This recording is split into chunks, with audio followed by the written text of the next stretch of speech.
Welcome to She Coaches Coaches. I'm your host, Candy Motzek, and I'm going to help you find the clarity, confidence, and courage to become the coach that you are meant to be. If you're a new coach, or if you've always wanted to be a life coach, then this is the place for you.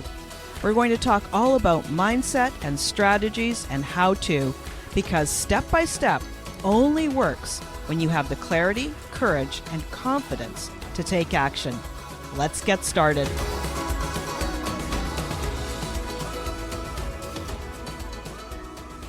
Hi there, and welcome to episode 4 of She Coaches Coaches. Today, we're going to talk about confidence. What exactly is it, and why is confidence important to you as you become a coach and start attracting all those new clients so you can create a coaching business that you're proud of? And how do you get more confidence? I've got a different way of looking at this topic, and I know you're going to find it refreshing. So let's get started. Now, before we dive in, I want to give a warm thank you to my behind-the-scenes team. They're the ones that helped me create this podcast. Specifically, I want to give a huge shout out to Michelle Abraham and Troy Locker of Amplify You. I've wanted to create this podcast for months, and truthfully, I could have done it on my own, but I decided that it was better to get some help. I reached out to Michelle, and I have got to tell you, her team has saved me hours and hours of experimenting and frustration. They are genuine experts and incredibly helpful, kind people that I'm happy to recommend. If you've ever thought that you might like to have a podcast, check out their website. I've popped the link in the website show notes. Okay, let's dive into today's topic. So, why is confidence so important for new coaches? Here's the kinds of things that I've heard from you. What if I run out of questions during a coaching call? I don't know how to do a coaching call. I don't even know how to start. What if I mess it up? How do I find clients? I don't know the perfect name to call my business. How do I tell people I'm a coach? What niche should I choose? Listen, I'm scared of making a mistake. So when you hear all of those things, the first thing that I notice is that they're questions and statements that become because that coach is new. You've never been a coach before. Never created a business, never signed clients, never coached someone and charged for it. There's this whole feeling of new, and with the new, there comes with it an underlying feeling of nervous, worried, self-doubt, and it may sound something like this. Oh, I don't even know how. Sounds uncertain to me. Or, I might screw this up. It's filled with self-doubt. I don't know the right way. Do you hear that self-doubt when you say that in your head? I can hear it when I say it in mine. What if I make a mistake and look stupid? This feels so vulnerable when you have these thoughts. So often, a new coach is thinking thoughts that are kind of like those. And because of those thoughts, they wait and they hold back because they're so nervous. I know that I sure did when I started out. So this holding back may look like procrastinating.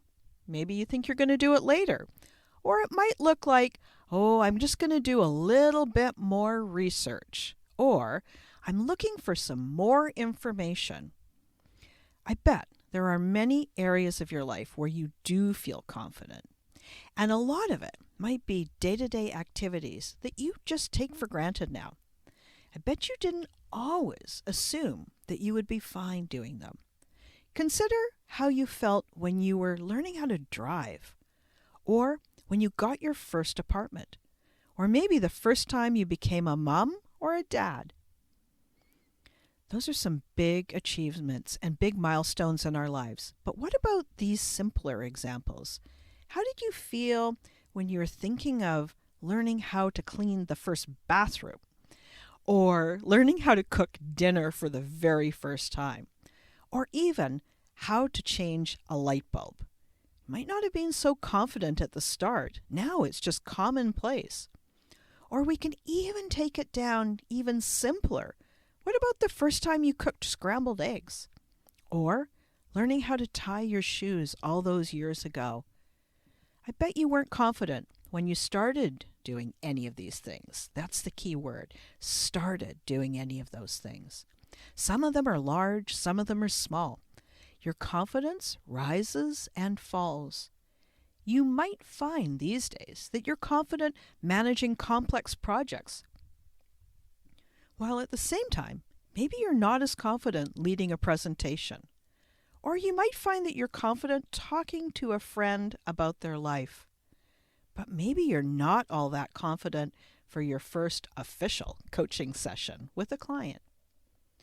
We often make the mistake of thinking that confidence comes because of the doing, because of that action. We think that it's because we take that action over and over and over, and eventually we get good. So we think that's how we get confident, is we do something over and over, and eventually we become confident. But this isn't the case. And this is where my approach is different. Confidence doesn't come from doing and finally getting good. Confidence comes because it's a feeling. Confidence is an emotion, it's a feeling. And all of your feelings are created by your thoughts.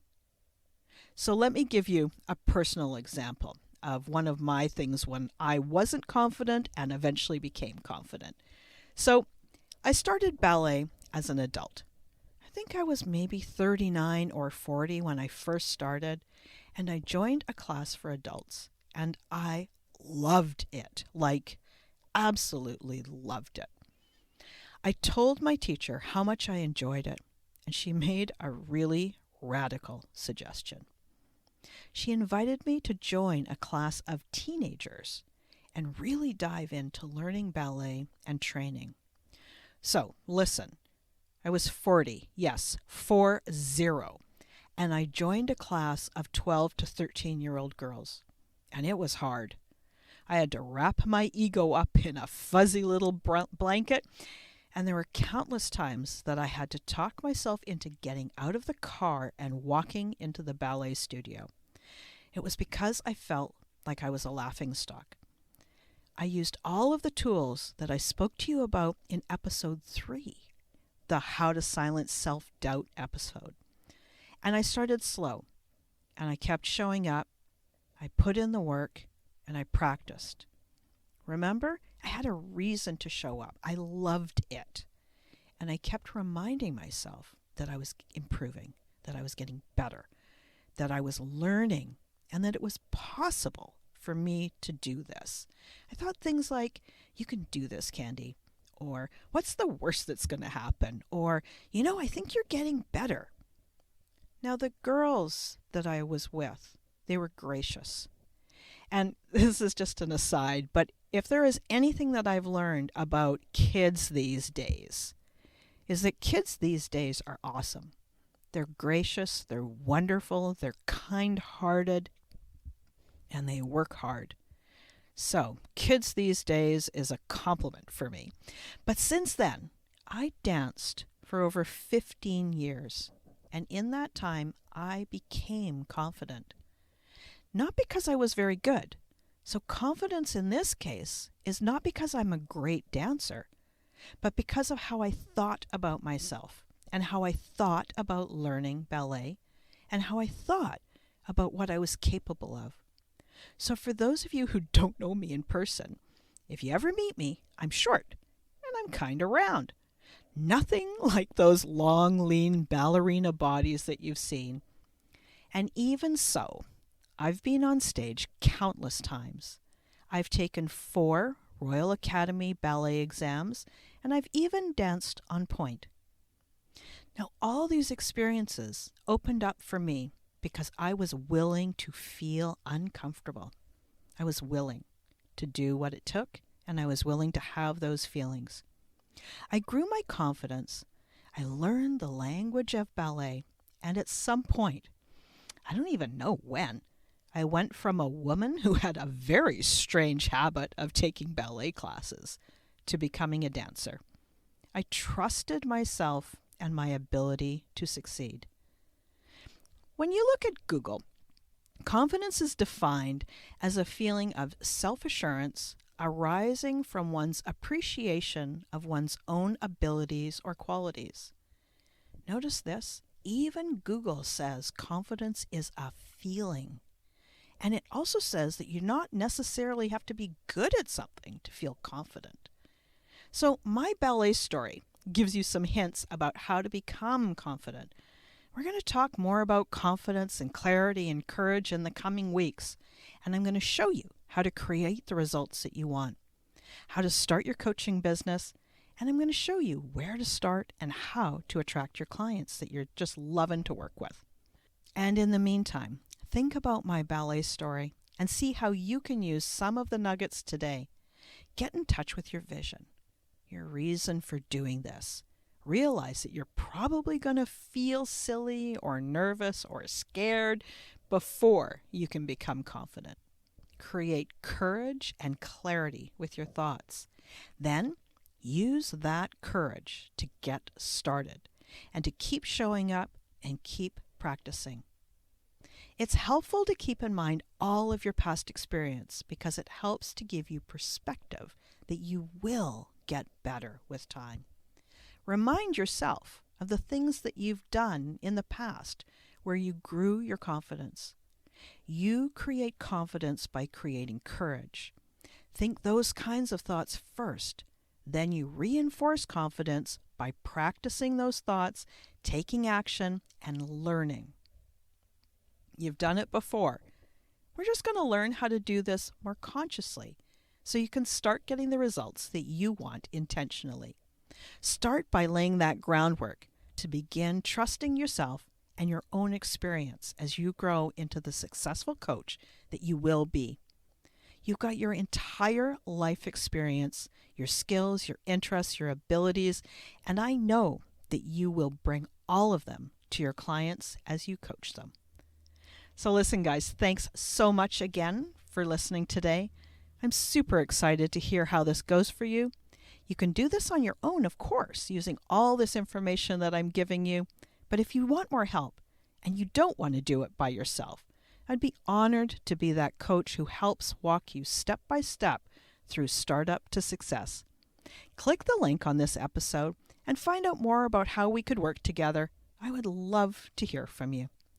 Now, just a second before we go, I want to remind you that I want to celebrate the launch of this podcast with a thank you to my early listeners. I'm going to be giving away 2 $50 Amazon.com gift cards to some of my lucky listeners. All you have to do is enter to leave a review on Apple Podcasts and then email me a screenshot of your entry to info@candymotzek.com. I'm going to be doing the draw on Wednesday, September 16th, 2020, and I'll do it live on Facebook. So go ahead. Click on the show notes to find out more about how you can enter. I'll talk to you soon.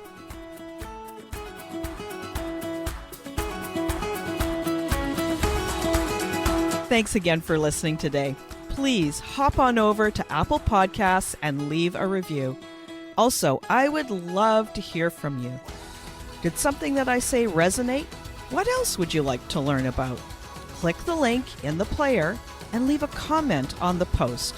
This is going to give me great ideas for future episodes so I can help you best. Join me again next week for more coaching, support, and teaching to help you become the confident coach you are meant to be.